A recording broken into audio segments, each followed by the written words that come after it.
35. Abonné à la page 13h. Pascal Praud sur Europe 1. Merci Sarah, c'était un plaisir. Ah, je pars. Ah je pars. Le vol de nuit s'en va. Vous connaissez cette chanson de Nicolas Perrac? Non. Je pars. On pourrait peut-être la mettre. Le vol de nuit s'en va.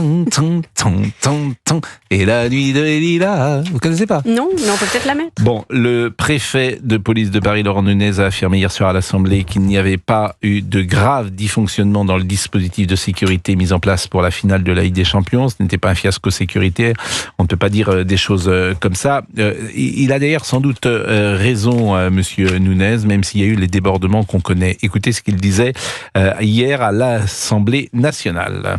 Les incidents ont été très sectorisés. Donc il y a l'effet image, l'effet chaîne d'information continue, vidéo, qui donne l'impression, en tout cas pour ceux qui veulent le voir, une impression d'absence de maîtrise de la situation. Ça n'est pas le cas. Voilà, ce soir-là, donc, on a eu 2 véhicules brûlés qui ont tourné en boucle sur les chaînes d'information continue.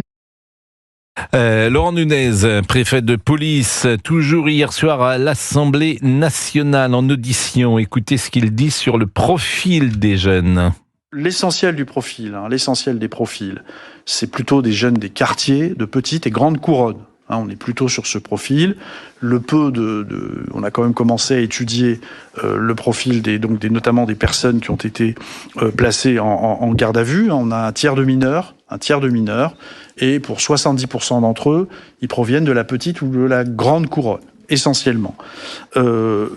Contrairement à ce que j'ai pu lire ou entendre, on n'a pas l'échantillon complet encore de l'ensemble des personnes gardées à vue, mais moi j'ai un petit échantillon qu'on a regardé autour de 160 personnes gardées à vue sur Paris. Pas loin de 130 sont déjà connus des services. On n'est pas sur du primo-délinquant. Et puis Laurent Nunez s'est exprimé également ce matin. Il était avec Sonia Mabrouk sur CNews et sur Europe 1.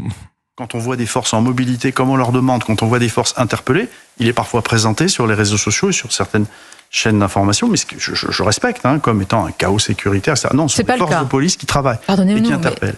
Comment vous qualifiez en un mot ce qui s'est passé? Vous avez souvent dit pas un échec, pas une réussite. Ce sont des violences urbaines. Nous avions un dispositif costaud qui les a contenues. Et on a évité des pillages et des dégradations bien pires. Donc, ça, il faut le dire. Quand on a vu ces violences débridées, y compris à l'égard des forces de l'ordre, c'est contenu, c'est maîtrisé. Mais les violences débridées, elles ont une réponse systématique. À 12h37 sur Europe 1, nous sommes avec Max. Bonjour Max. Bonjour. Et merci Max. Vous nous appelez d'où? De Moselle. De Moselle. Et vous souhaitiez réagir évidemment sur le drame hier en Haute-Marne et la mort de Mélanie. Oui, c'est dramatique parce que déjà en plus, il y a même un nom connu, c'est tout près de Goncourt, d'un village qui a donné donc son nom au prix Goncourt, donc des gens qui étaient des écrivains. Et aujourd'hui, la civilisation dans laquelle on est, c'est tout à fait la même. Si vous voulez, il y a 60 ans, et vous le savez très bien, quand un élève rentrait chez lui et qu'il avait pris une claque de l'instituteur, il en prenait une deuxième. Aujourd'hui, les parents vont avec l'enfant pour aller tabasser l'enseignant. Je crois que... Et en plus, pourtant je suis passionné de football et vous aussi, vous savez, une société dans laquelle c'est panem und circenses, c'est à Rome, c'est Lupin et des jeux, c'est la décadence de Rome. Je crois que malheureusement on y est et que le président de la République, lui, est un peu déconnecté parce que parler d'épiphénomènes, vous le savez aussi bien que moi, vous en parlez à longueur de journée, c'est très sympathique. On peut que vous féliciter tout le groupe Bolloré, même s'il est fortement critiqué, parce qu'il n'y a que vous qui dites la vérité. Le reste, tout le groupe Radio France, on peut peut-être l'appeler la Propagandstaffel, ça serait peut-être plus juste. Bon, là, je modère, voilà. je retire ce que vous venez de dire pour nos amis de Radio France, parce que le modérateur que je suis, effectivement, pourrait trouver que c'est insultant pour Radio France. Alors, le mot propagande... Attendez. Je vous en prie. Quand on donne la parole à des gens qui, en permanence, critiquent Israël, disent qu'ils veulent faire, d'ailleurs vous le dénoncez vous-même, dites que c'est un génocide. Et vous savez très bien, vous l'avez dit, la patronne de Radio France, elle s'appelle Madame Sibylle Veil. Son mari, c'est le petit-fils de Simone Veil. Vous croyez pas que la grand-mère doit se retourner dans sa tombe un peu? Je vous propose également de ne pas cibler personnellement, peut-être, en tout cas, pas de cette manière-là. On peut attaquer Madame Sibylle Veil sur l'éditorial qu'elle propose sur Radio France. Ça m'est arrivé de le faire, mais laissons Simone Veil là où elle est. Je pense qu'elle n'a pas à entrer dans la discussion. Donc je me permets de faire ce travail de modérateur et sur ce deuxième sujet, cher Max. Bon, mais au-delà de cet aspect effectivement des médias, puisque c'est à la fois lié, puisque le président de la République hier a regretté que les médias, c'est comme si les médias étaient responsables de l'actualité en France. Vous, votre sentiment personnel, est-ce que vous, dans la vie de tous les jours, vous trouvez que la société est plus violente qu'elle ne l'était il y a 15 ans, 20 ans pour vous? Est-ce que vous avez des exemples? Par exemple, est-ce que vous avez été agressé ces dernières années? Quand vous voyez ce qui se passe, la manière dont les gens conduisent dans la rue, n'ont aucun respect, etc. Je donne un exemple, et ça c'est un autre exemple. Vous allez au feu rouge, les gars ils balancent leurs cigarettes, et comme s'ils ne pouvaient pas mettre un sachet dans leur voiture et puis mettre la cigarette dedans. Il n'y a plus aucun respect. Mais donc, vous trouvez que ça, c'est que par exemple le civisme était plus partagé, je dirais, il y a 50 ans? Ah bah ça me paraît, et vous le dénoncez fortement. Quand vous dites que, comment dirait la société est-ce que vous croyez qu'à 60 ans les élèves seraient venus avec un couteau en classe? Non, mais moi, je partage sur beaucoup de points votre avis. Vous avez quel âge, Max? 75 ans. Bon, ça, c'est intéressant. Vous vous souvenez de l'école primaire? Ah, totalement. Oh, bah, vous pensez. Donc, 75 ans, vous êtes de 48, 49? Oui, c'est ça. 49, c'est l'année. Bon. C'est la promotion du président du Sénat. Donc, vous êtes de 49. Donc, vous aviez 10 ans en 59. Oui, c'est ça. Bon, vous étiez dans une école de Moselle en 59? Non, j'étais dans les Vosges, mais c'est pas important. Bon, et alors, est-ce que, par exemple, vous avez été frappé durant votre scolarité? Jamais. Bon. Jamais, attendez. Convenez que c'est bien quand même qu'il y ait quelques progrès. On frappe pas un enfant, on frappe pas un élève. Ah non, mais attendez, les gens n'en sont pas morts. Non, mais qu'ils n'en soient pas morts, mais on sait aujourd'hui que c'est pas une bonne manière d'éducation de donner des claques, de frapper, parce que la violence amène la violence. Est-ce que vous croyez que l'éducation actuelle, elle est bonne? Ça dépend, elle peut parfois... un enfant doit être cadré, voilà. Mais t'es pas obligé de le frapper pour qu'il soit cadré, pardonnez-moi. Juste une petite explication en plus par rapport à l'éducation. En 1963, j'ai passé mon bac, passons, parce que c'est pas tout à fait juste que je vous ai dit l'année, mais ça n'a pas d'importance. Il n'y avait pas une mention très bien dans toute l'académie de Nancy-Metz. Aujourd'hui, je vous laisse présumer de ce qui s'y passe. Non, mais vous avez raison, oui. Des progrès? Ah non, mais on a amené... Là, c'est-à-dire que l'idée d'hiérarchie, de compétition et de sanction n'existe plus. C'est ce que je vous ai dit. On a créé une société sans sanction et sans obligation. Et effectivement, vous faites bien de le dire. Alors, comme il reste quelques minutes, je voulais que Roch... Non, juste pour terminer, je vous en prie. Attendez. Ils avaient d'ailleurs, il est dans Primo Levi, un résistant politique des Vosges. Il disait c'est l'exemplarité qui conduit à l'autorité. Mais il a pas tort. Max. Moi, j'aime bien le prénom Max. Voilà. C'est Maxime ou c'est Max, votre prénom? Comment? C'est Maxime ou c'est Max, votre prénom? Non, Max. Max, c'est bien. C'est bien, Max. Max, vous vous souvenez de Max la menace? Mais évidemment. Max la menace, c'était un...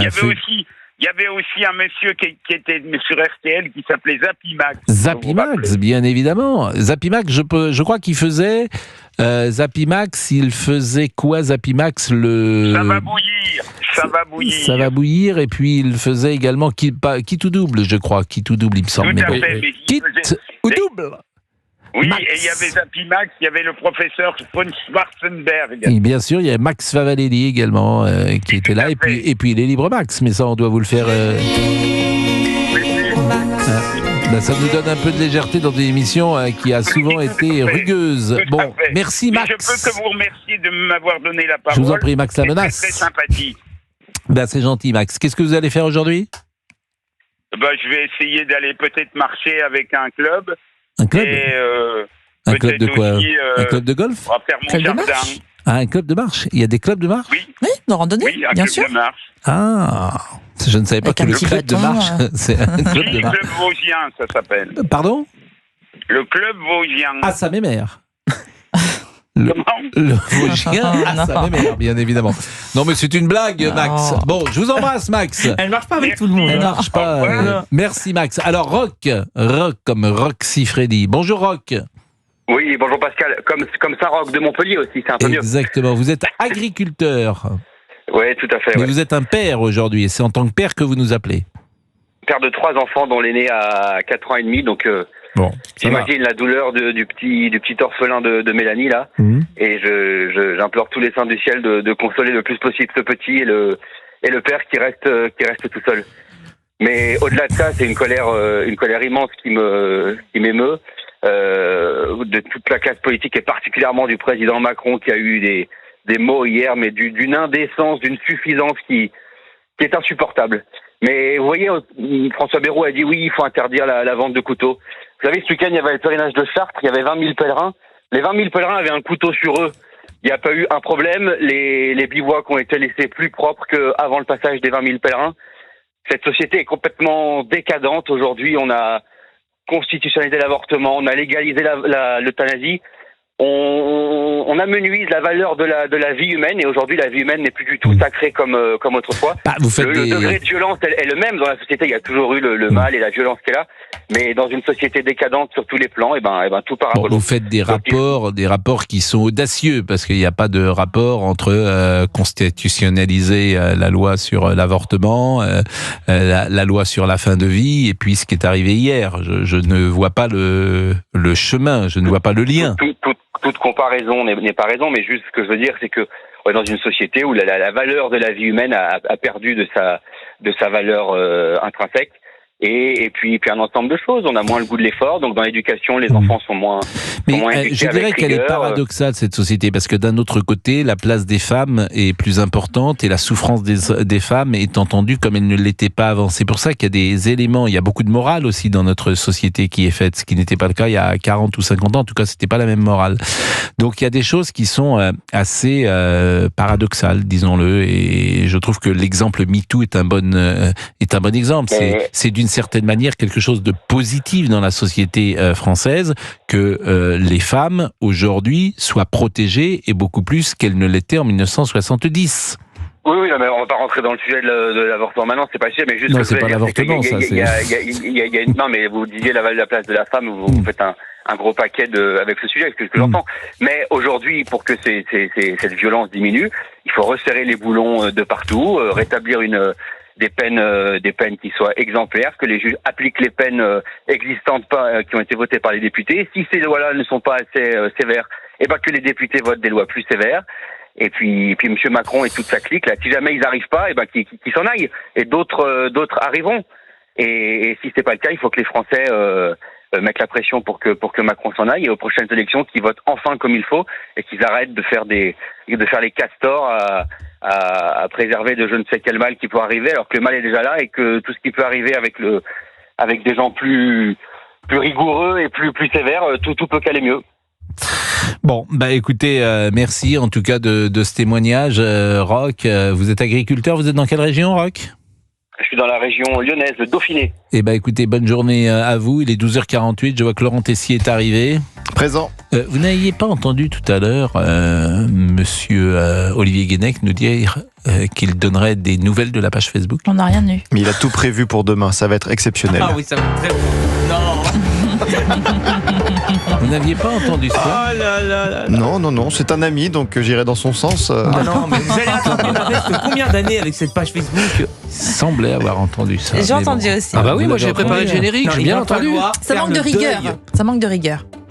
Il va Manque de falloir rigueur. faire le deuil de cette page Facebook. Ah non, Voilà, elle est éternelle. On va réfléchir. Elle est immortelle. Vous avez raison, c'est juste. 12h04, c'est juste. C'est votre prénom ? Il est 12h49. Dans un instant, le grand débrief de Laurent Tessier sur Europe 1.